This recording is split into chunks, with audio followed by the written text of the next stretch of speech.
रावसाहेब मवियामध्ये काँग्रेस पक्षाकडनं ठाकरेंच्या शिवसेने पक्षासोबत समन्वयाचा अभाव आहे असं वाटत नाही का आपल्याला? अजिबात त्याचं नाही. कारण असं की दोन्ही पोटनिवडणुका लढण्याचा निर्णय जाहीर करण्यापूर्वी तुमच्या पक्षाला विश्वासात घेतलं नव्हतं, चर्चा केली नव्हती.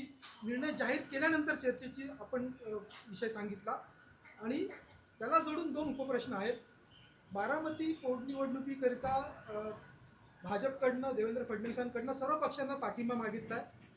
त्यामुळे तुम्ही आता भाजपला पाठिंबा देणार का काँग्रेसला पाठिंबा देणार हा एक प्रश्न. दुसरा राहुरीबाबतचा निर्णय काँग्रेसने घेतलेला असताना आपल्या पक्षाचे जिल्हा प्रमुख खेवरे हे देखील काल मातोश्रीवरती इच्छुक म्हणून आले होते. त्यामुळे आता राहुरीची निवडणूक तुम्ही लढवणार का काँग्रेसने निवडणूक लढवण्याचा निर्णय घेतल्यानंतरही? बघा, कोणत्याही प्रकारचा गोंधळ किंवा समन्वयाचा अभाव अजिबात नाही. दोन्ही पोटनिवडणुकांमध्ये राहुरी आणि बारामती या दोन पोटनिवडणुका आहेत. दोन्ही मतदारसंघामधल्या आमदारांचं दुर्दैवी निधन झालेलं आहे आणि निवडणुका लढायच्या की नाही या संदर्भात गेल्या काही दिवसापासून महाविकास आघाडीमध्ये अंतर्गत चर्चा सुरू आहे. असं काही नाही की चर्चा सुरू नाही. काल स्वतः माननीय शरद पवार यांचं उद्धव साहेबांशी चर्चा झाली. काल स्वतः माननीय शरद पवारांशी शिवसेना पक्षप्रमुख उद्धव ठाकरे यांच्याशी दूरध्वनीवर चर्चा झाली. माझ्या माहितीप्रमाणे राहुरी संदर्भात आज शरद पवार यांच्या पक्षाची बैठक आहे. काल जयंतराव पाटील यांच्याशी सुद्धा माझी चर्चा झाली. आम्ही काल काही चर्चा केली. काँग्रेस पक्षाच्या नेत्यांशीही आमचा संवाद सुरू आहे. याच्यामध्ये शिवसेनेची भूमिका थोडी कमी आहे. याचं कारण बारामती ही जागा आम्ही लढलो नव्हतो, ती शरद पवार साहेबांनी त्यांच्या पक्षाची जागा आहे. आणि राहुरीसुद्धा मागच्या निवडणुकीमध्ये ही राष्ट्रवादी काँग्रेस पक्ष शरद पवार साहेबांच्या पक्षाची जागा. निर्णय त्यांनी घ्यायचा, काय करायचं.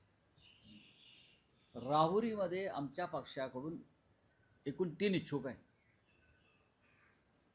राजकारणामध्ये निवडणूक लढण्यासाठी कार्यकर्ते पुढे येत असतात. राहुरीमध्ये आमच्या पक्षाकडून 3 महत्त्वाची लोक, जर समन्वय नाही असं कोणाचं म्हणणं असेल तर ते चुकीचं आहे. पण आम्ही असं म्हणतो आहे, जरी आमच्याकडे इच्छुक असले तरी महाविकास आघाडी म्हणून निर्णय घ्यावा लागेल. प्राजक्त तनपुरे तिकडे माजी आमदार आहेत, त्यांनी मागची निवडणूक लढवलेली आहे राष्ट्रवादी काँग्रेस पक्षाकडून. ते यावेळेला निवडणूक लढणार आहेत की नाहीत या संदर्भात आज राष्ट्रवादी काँग्रेसमध्ये निर्णय होईल अशी माझी साधारण माहिती आहे. त्यानंतर आम्ही त्याच्यावरती निर्णय घेऊ. काँग्रेस पक्ष हा त्यानंतर राहील. पहिली संधी ही राष्ट्रवादी काँग्रेस पक्षाची आहे, कारण ती त्यांच्या वाट्याला आलेली जागा आहे. त्यानंतर काँग्रेस पक्षाचं तिकडे त्या मतदारसंघामध्ये प्राबल्य आहे. आमच्याकडे 3 उमेदवार आहेत, पण ही निवडणूक होईल. बारामतीमध्ये जो विषय आहे, बारामतीमध्ये सुद्धा उपमुख्यमंत्री सुनेत्राताई पवार यांनी उद्धव ठाकरे साहेबांशी नक्कीच चर्चा केली. चर्चा होत असते. त्या भारतीय जनता पक्षाबरोबर निवडणूक लढत आहेत. त्यांची युती भारतीय जनता पक्षाबरोबर आहे. ह्याच्यासुद्धा आमच्या पक्षामध्ये चर्चा झाली. त्या काय महाविकास आघाडीचे उमेदवार नाही आहेत. त्या भारतीय जनता पक्ष आणि अजित पवार गट असे त्या संयुक्त उमेदवार असतील. अशा वेळेला त्यांनी जरी चर्चा केली असली माननीय उद्धव साहेबांशी, तरी उद्धव ठाकरे साहेब निर्णय घेतील. अद्याप कोणताही निर्णय घेतलेला नाही. पण अशी माहिती समोर येते की बारामती पोटनिवडणुकीला उद्धव ठाकरेंनी सुनेत्रा पवार यांच्याशी चर्चा केली आणि त्यांना पाठिंबा दिला अशी देखील माहिती समोर. असं माननीय उद्धव साहेबांनी कुठे जाहीरपणे स्पष्टपणे आपली भूमिका व्यक्त केली असं मला तरी दिसत नाही. भाजपच्या नेत्यांनी आभार मानले उद्धव ठाकरे यांचे पाठिंबा दिला. कधी दिला? काल प्रवीण दरेकरांनी सुद्धा. नाही, कधी दिला मी तर ऐकलं नाही. काल ते आमच्याबरोबर होते पक्षप्रमुख, पक्षाचे बरेच नेते तिथे उपस्थित होते. चर्चा झाली पक्षात. उद्धव साहेबांनी या संदर्भात नक्कीच चर्चा केली सगळ्यांशी. पण या क्षणी अजूनही अधिकृतपणे शिवसेना पक्षप्रमुखांनी कोणताही निर्णय आणि निकाल दिलेला नाही. सर, ते प्रश्न सावंत असा आहे आता- की अजित पवार महाविकास आघाडी सुधारलेली आहे, बरेच वर्ष काँग्रेस सोबत राहिलेली आहे. आता काँग्रेसने किंवा महाविकास आघाडीने उमेदवार देणं तुम्हाला वैयक्तिकरित्या काय वाटतं, दिला पाहिजे नाही का दिला देऊ नये? पाहिजे? निवडणूक आहे. भारतीय जनता पक्षाच्या संदर्भात महाविकास आघाडीची एक भूमिका आहे. पण तरीसुद्धा अजित पवारांसारखं नेतृत्व ज्या पद्धतीनं काळानं हिरावून नेलं, त्याच्यामुळे एक सहानुभूती आहे, एक आदर आहे, रिस्पेक्ट आहे, एक एक एक सन्मान आहे. एवढा पुरता विषय आहे. पण निवडणुका लढायच्याच नाही, बिनविरोधच झाल्या पाहिजे, हा अट्टहास हा चुकीचा आहे. यशवंतराव चव्हाणांना सुद्धा निवडणुकांना सामोरं जावं लागलं होतं, लक्षात घ्या. त्याच्यामुळे निवडणुका तुम्ही इतर सगळ्या निवडणुका लढता ना भाजपवाले, त्यासाठी मतं फोडता, आमदार फोडता, खासदार फोडता. एक मोठा वर्ग असतो निवडणूक काळामध्ये मतदारांचा, ज्याला सरकारला मतदान करायचं नसतं. त्यांनी काय करायचं? जे सरकारविरुद्ध आहे, शेतकरी, कष्टकरी, जो चिडलेला आहे, संतप्त आहे, त्यांच्यावरती बिनविरोध निवडणुका, त्यांच्यावरती अन्याय आहे. त्यांना त्यांचं मत व्यक्त करण्यापासून रोखणं आहे.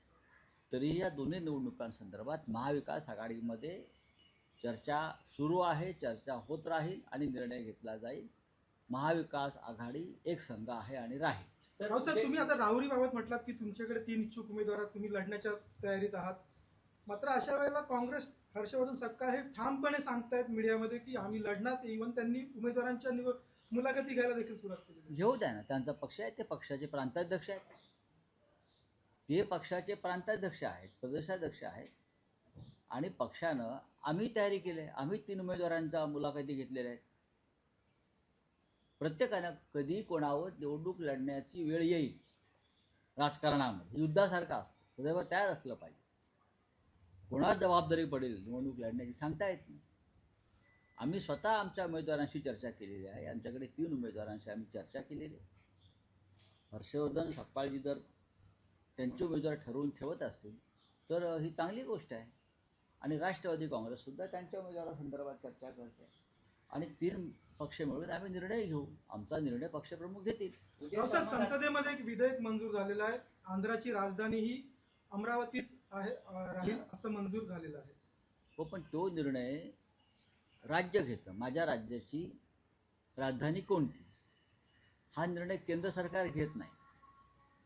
महाराष्ट्राची राजधानी कोणती, मुंबई की आणखी काही, कर्नाटकची राजधानी कोणती, हा निर्णय आम्ही घेतो, राज्य घेतो.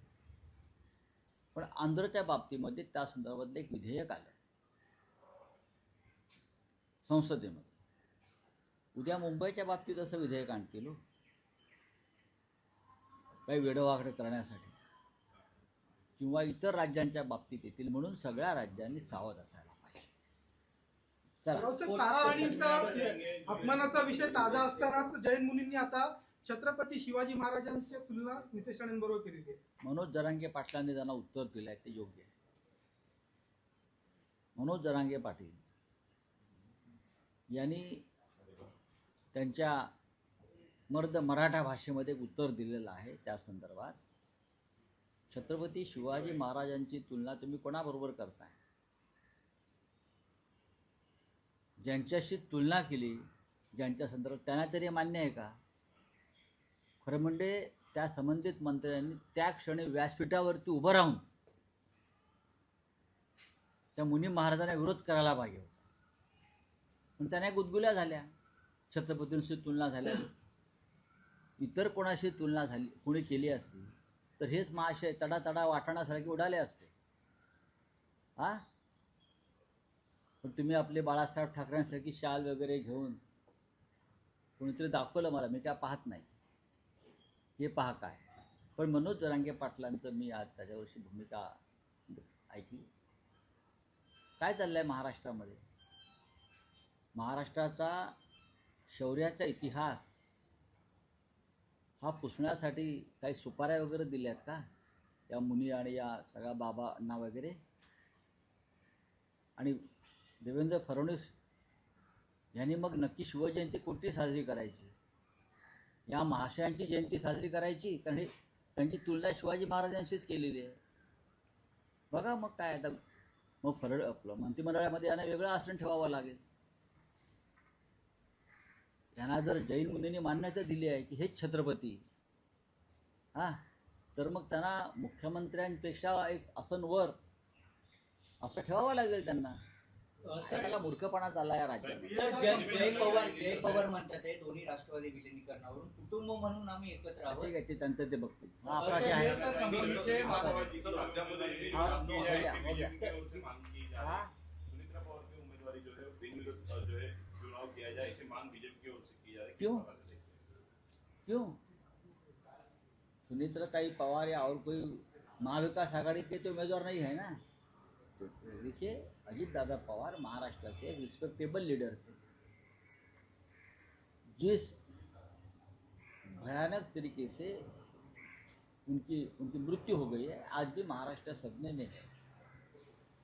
उनके जाने के बाद बारामती में चुनाव हो रहा है, वहाँ के वो विधायक थे. तो अब हम 3 पार्टी जो है महाविकास आघाड़ी में उस पर चर्चा करेंगे और वहाँ क्या निर्णय लेना है उस बारे में निर्णय आपको पता चलेगा, क्या करना है क्या नहीं करना है. लेकिन ये जो आग्रह है बीजेपी का कि बिन विरोध करो, आपका आग्रह हम पर थोप नहीं सकते. ये जनता के साथ अन्याय होगा.